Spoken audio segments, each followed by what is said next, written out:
और ये collision system भी गलत है। कोलिजन सिस्टम में जो सवर्ण लोग बैठता उसका जजेस उन्हें सेलेक्ट कर लेता। अपने वर्ल्ड में कहीं भी ऐसा कोलिजन सिस्टम। अखिलेश यादव जो है उसका मुलायम सिंह यादव है, एमबीसी को कुछ करा नहीं। ये जो कुलीन तत्व है ना, नो ब्राह्मण हो, बनिया होंदे, एससी हो, एसटी होंदे हो, वो कुलीन तत्व बन गया है। की सामाजिक राजनीतिक स्थिति उस जगह पे आके खड़ी हो गई है जब ओबीसी समाज एक बहुत बड़ी ताकत बन चुका है और देश में किसकी सत्ता होगी, देश पे कौन राज करेगा, संसाधनों पर किसका अधिकार होगा, ये कहीं ना कहीं ओबीसी समाज तय करने लगा है।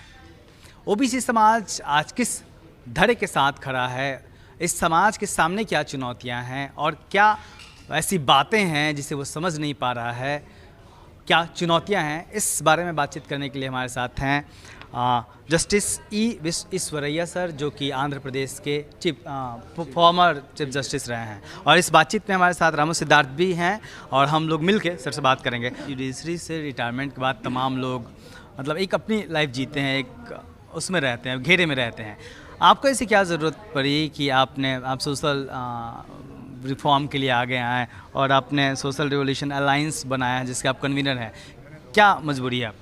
आप बहुत सही क्वेश्चन पूछे।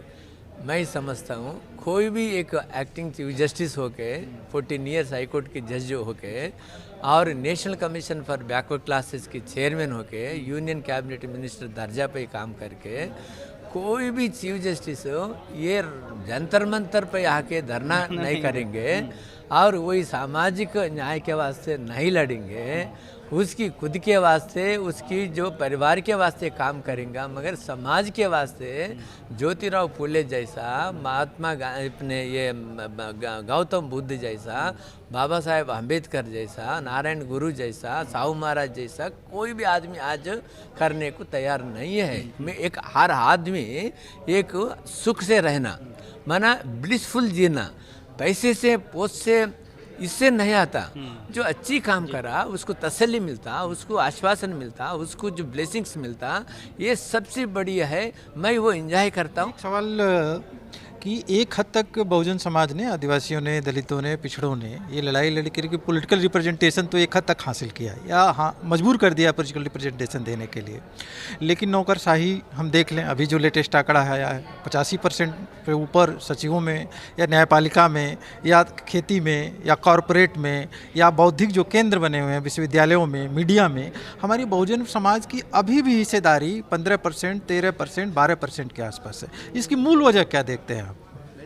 मूल विजय जब अपने साहू महाराज ने ये रिजर्वेशन दिया, वो लोगों का अधिकार चले गया, तब से इसके पहले से वो षड्यंत्र रचा। कौन सा षड्यंत्र रचा?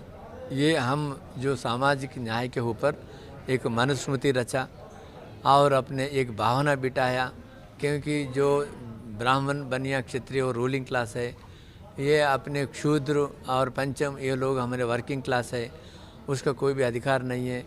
फिर उसमें जो मेहनत का फल हम खा सकते हैं, उसके ऊपर एट्रासिटीज कर सकते हैं, उसका जो अपने जो क्राइम कर सकते हैं, और राइट बन गए ना, हमारे लोगों को भी मानसिकता बन गए ना। उसको साहू महाराज को देख ले के बाद भी ये दुर्भाग्य स्थिति है, अम्बेडकर, फुले ये लोग आए बाद भी दुर्भाग्य स्थिति है।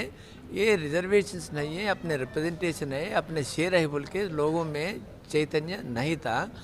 अभी भी मंडल कमीशन के बाद 27% रिजर्वेशंस मिला, वो कैसा इम्प्लीमेंट ना करवाने के वास्ते हर षड्यंत्र रचा है। क्रीमी लेयर एक अगर 27% दिए तो पूरी 27% जो भी प्रिंसिपल अपनाओ दे देना ना। अपने 5 लाख से शुरू करो, 5,000 से शुरू करो, देते देते दे हुए पूरा 27% भर्ती करना ना। मगर सबको एक जैसा इतना क्रीमी लेयर है, अगर उसमें से मिले तो मिला, नहीं मिलता वो अपने फिर सवर्ण ले रहा, और वो भी बस नहीं है उसको, और वो बस नहीं है। और ईडब्ल्यूएस रिजर्वेशन हमारे को निकाल दिया, उसमें से एससी, एसटी, ओबीसी को, डीएनटी को सबको निकाल दिया, खाली सवर्णों को रिजर्वेशन दिया उसमें। ये कौन सा कानून बनता? ये सवर्णों ने की मानसिकता है हमारे ऊपर रूल करने का, ये लोगों को एक डर है। इंडियन न्यायपालिका में रहे हैं, एक सवाल बहुत बनता है, और चूंकि न्यायपालिका के अंदर आप रहे हैं, हम लोग तो बाहर देखते हैं कि न्यायपालिका की सबसे बड़े अवरोध जो हमारे आरक्षण के मार्ग में खड़ी हुई हो, इसमें एक न्यायपालिका भी है। आप न्यायपालिका को, आरक्षण और न्यायपालिका के संबंधों को कैसे देखते हैं? भाई साहब, ये ब्राह्मण बनिया क्षत्रिय न्यायपालिका में है, ये अपने लेजिस्लेचर में है, एग्जीक्यूटिव में है, एडमिनिस्ट्रेशन में है, इकोनॉमिक्स में है, मीडिया में है, हर क्षेत्र में वो लोगों को कब्जा करके रखा। आज जो न्यायपालिका में सामाजिक न्याय करने का न्यायपालिका में कौन बैठा है? जो सवर्ण बैठा है। मेरा जैसे बैकवर्ड क्लास से कोई भी अपने सुप्रीम कोर्ट तक जाके वहाँ भी एक जनरली वेदर जजेस ये अपने जुडिशरी, इतनी अच्छी जुडिशरी, अम्बेडकर जो विज़न था, इतना हाइएस्ट उसका इसमें जो प्रोटेक्शन दिया है, मगर जो आदमी, जो कैरेक्टरलेस आदमी सीट पर बैठ रहा है, वो आदमी से ये लोग अपने को जो मानसिकता जो आदमी बैठा है उन्हें ये अन्याय कर रहा है उन्हें। और ये कोलिजियम सिस्टम भी गलत है। कोलिजियम सिस्टम में जो सवर्ण लोग बैठता, उसका जजेस उन्हें सेलेक्ट कर लेता, और कैसा लोगों को सेलेक्ट करता? कोई भी गुणवान, नीतवान, कोई भी अच्छी अगर सक्षम है, इसको जो प्रमाण क्या है, कौन सा प्रमाण कर रहा है उसको? अपने वर्ल्ड में कहीं भी ऐसा कोलिजियम सिस्टम कहीं भी नहीं है। जो वर्ल्ड में पूरा पीपल्स से जजेस बनता, कुछ दूसरी तरीके से बनता, मगर इधर कोई भी सिस्टम नहीं है उधर। हाँ सर, एक बार फिर से बैकवर्ड क्लास पे आते हैं। आप भी कह रहे हैं कि बैकवर्ड क्लास डिसाइड कर रही है, अभी सबसे बड़ी फोर्स है। बावजूद इसके ये कौन डिसाइड कर रहा है कि बैकवर्ड क्लास जो है किसको सपोर्ट करेगा? और वो जो उसके हित की बात है, जैसे तमाम शाहू जी महाराज का जिक्र कर रहे हैं आप, या फिर तमाम जो बहुजन लीडर्स हैं, हीरोज़ हैं, उनका जिक्र कर रहे हैं आप, उन्होंने जो बातें बताई, उस चीज़ को बैकवर्ड क्लास उतना फॉलो क्यों नहीं कर पा रहा है? वो अपना फोर्स, आज भी देश में एक बहुत बड़ी फोर्स नहीं है कि बैकवर्ड क्लास की, जो उनके अपनी बात करे, उनके अपने रिप्रेजेंटेशन की बात करे, वो दूसरे धर्म के साथ क्यों खड़ा है? एक छोटी सी बात मैं अशोक जी के सवाल में जोड़ना चाहता हूँ कि हमारे यहाँ जो बैकवर्ड क्लास की पार्टियाँ हैं, वो अपना साहू जी के साथ कोई रिश्ता ही नहीं जोड़ना चाहती हैं। वो चाहे जो भी पार्टियाँ हैं, साहू जी से उनका कोई रिश्ता है, फूले साहब से उनका रिश्ता है, सामाजिक न्याय की इस परंपरा से वो अपना नाता कायम ही नहीं करती हैं। बहुत सही सवाल पूछे आपने। जो नारायण गुरु है, पेरिया रामस्वामी है, साहू महाराज है, आपने ज्योतिराव फूले है, बाबा साहेब अम्बेडकर है, कांशीराम है, इतने लोग हैं ना। सबसे बड़े गौतम बुद्ध हैं।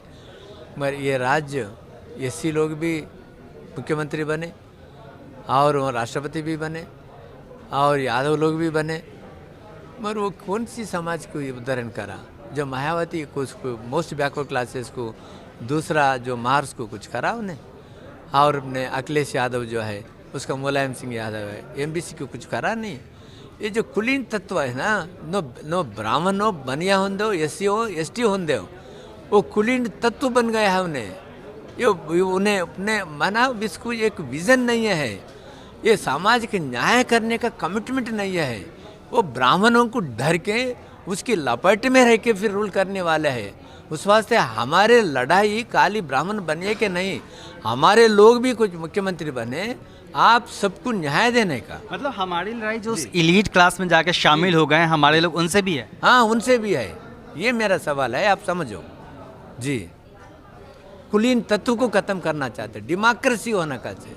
ये धनतंत्र नहीं है, ये प्रजातंत्र होना पड़े, लोकतंत्र होना चाहिए। धन के ऊपर नहीं है, बेसिस नहीं होना चाहिए। हमारे वो लोग ने आजकल वोट कैसे खरीदता? बीर, बिरयानी, मनी और अपने वाइन, शराब पिलाते, पैसा देते, बीर पिलाते और बिरयानी खिलाते, फिर बिक जाते अपने, फिर वो लोग फिर अपने खरीद लेते। एक कमर्शियलाइज हो गया ना, politics have become polluted and commercial. Thank you so much sir. तो निश्चित तौर पे जनता को भी सोचना होगा, जो वोटर हैं उनको भी सोचना होगा। सर ने कहा कि वो बिक जाते हैं। और एक इम्पॉर्टेंट बात ये सामने आई कि जो बहुजन समाज है या फिर बहुजन आंदोलन में जुड़े हुए लोग हैं, उनकी लड़ाई सिर्फ अपर कास्ट एलीट क्लास से ही नहीं है, बल्कि बहुजन समाज के भीतर जो एलीट बन गए हैं, जो सीएम और बड़े पदों पे पहुंच गए हैं, उनसे भी है। लड़ाई जारी रहेगी। देखते रहिए दलित दस्तक। जय भीम।